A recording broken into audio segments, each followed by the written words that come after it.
Welcome to the Spotlight on Education. Today we'll be highlighting the Syracuse program and the Duxbury music program. Duxbury High School, in partnership with Syracuse University, will be offering a new program next year which allows high school students to earn college credits.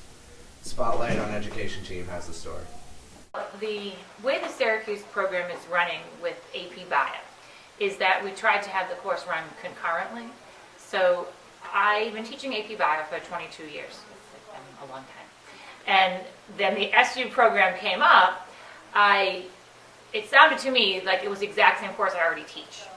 So I wanted to go to the program out at Syracuse and evaluate their program and see how our current AP program compared to their SU super program. For me, it doesn't feel a whole lot different. I would say, for the most part, it doesn't. It's not different, other than a couple of topics that I would get to, or normally wouldn't get to, but through my Syracuse training have been asked to address. So it looks and feels the same. The training course was a week-long, I'd call it a seminar up at Syracuse University in this past summer. I went up there with a couple biology teachers from DHS, and we spent from 9 o'clock to maybe 3 o'clock in the afternoon in class with a Syracuse University professor, discussing the various topics. We went online and we evaluated whether or not myself and Mr. Kelly, who teaches physics, had the right credentials in order to teach this program. So you had to have a master's degree, and we both have master's degrees, and you have to have a certain amount of credits in certain areas of biology and so forth from my course. Through this partnership, high schools can offer qualified seniors the opportunity to enroll in genuine Syracuse University courses for credit. The Syracuse University Project Advance pledges to offer innovative and challenging Syracuse University courses to qualified high school students at their local high schools during their regularly scheduled high school day. To increase students' college readiness by providing college readiness programs and services. To provide continuous professional development for teachers and ongoing dialogue between the university faculty and the high school teachers. And finally, to conduct extensive ongoing research and evaluation in support of systematically improving instruction and smoothing the transition from high school to post-secondary education.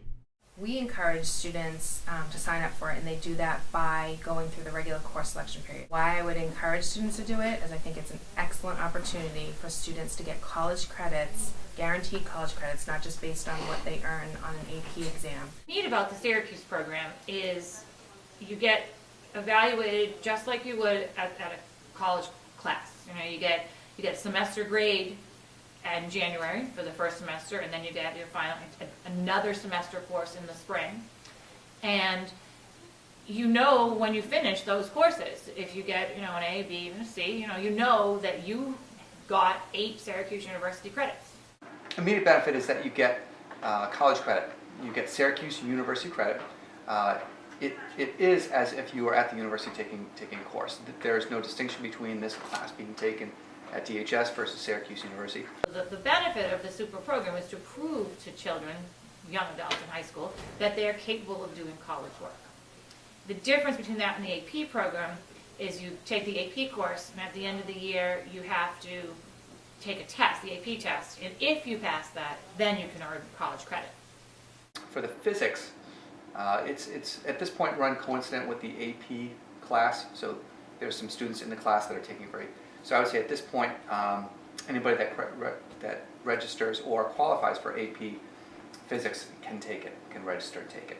Whatever credits that Duxbury offers for the course, the usual stuff, it's the same, and the GPA will be for level 1 or AP credit, depending on the course, so that doesn't affect it. But then additionally, you get the SU credits. Syracuse program has already caught on in many schools in New England, and in Duxbury is just another way for students to expand their education. This is Sandra McGill reporting for Spotlight on Education. For 29 years, the Duxbury Music Program has been growing and gaining national recognition as one of the premier programs in the country. Groups from this program have played and won numerous awards at Carnegie Hall, Symphony Hall, the Massachusetts All-State Convention, the All-East Music Convention, and festivals in Florida, Washington, D.C., and San Francisco. Taken over by Rick Madger in 1982, this program has bred a wide variety of professional musicians and helped groom average Massachusetts high school students not only into proficient musicians, but proficient people as well. Today, over 700 musicians participate in some way in the music program, but it was not always that way. It's year 29 for me right now here. And when I came here and worked in this same office, it was a good band, 70 kids. There was a orchestra of 20, and it was a chorus of similar size. I tried to listen to all the recordings they had at concerts they did, and then I was trying to figure out how I could take it to a higher level. For me, I looked at how do I take something that's mediocre and get it better. I thought, take a jazz band first. There's only 20 kids. So we started working real hard in jazz band. I got 20 kids who believed in it, and then we won a few awards, and I think it sparked some pride, and I think it got everyone involved. And we got to this amazing number of 50% of the 5th grade were playing an instrument. Now, that's a long time ago. It's way before any of you, I think. I would guess that to be about 20 years ago. They asked me to speak at the League of Middle Schools about how we got to 50%, and I'm not sure you're aware, but the last couple of years we've crossed 90%, which is a real scary number. As the numbers grew, more and more people began to get involved with the program. Students very similar to Malcolm Edgar, a talented sax player from Duxbury. What do you think sets the Duxbury Music Program apart from other music programs in the state or around the area? Overall, it's definitely the inclusiveness of the program. There's no other music program that I've ever seen in the state of Massachusetts that has so many people that participate, such a large percentage, and such a large percentage that stick with it. For a high school program, this program gives you so much more than any other.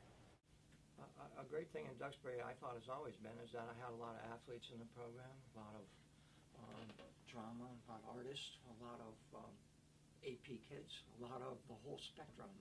Cheerleaders in the band, something that didn't happen when I was a kid. Only the geeks played in the band geeks. We used to call ourselves that with pride. But I think Duxbury, I always was thought it was great that in this town people support each other if they're good at something. And I got a lot of great staff on board a little at a time, and as we got bigger I was able to hire a few more teachers. One of these teachers, Jill Norenberg, has recently received an award for her teaching ability. Mr. Pendaco actually nominated me for it, and it's an award that the Massachusetts music educators give out every year to like one person who's done a lot for the state or a lot in their own music program. And so he nominated me, and then a board approves it, and I'll get that in the conference in March. What's your favorite place that you've conducted? That we've conducted, yeah, Carnegie Hall for sure. Or Symphony Hall too, they're really different places. Well, Carnegie Hall was the best stage for me I ever played on. And the fact that I got to do that 3 times, and that's applying by sending in a recording, that was gas. But I think of all the trips we've done, we think, I don't know, somewhere around 15 or 18 trips. San Francisco was awesome. In San Francisco, when we won all the awards, Mr. Vinci, who's retired 2 years, said to me, hey, remember that first music trip when one school took all the awards and we stood there and said, we should try to build a program like that? He goes, I think we did it. And he goes to me, the only thing is, it took our whole life. So, but it's been a fun ride. It's been a great ride, I'll be honest with you. I'm past retirement age. A lot of teachers think I'm crazy because I'm still here. But I still like to get up and come in and do what I am doing. This is Steve Shosted reporting for Duxbury Public Schools Spotlight on Education.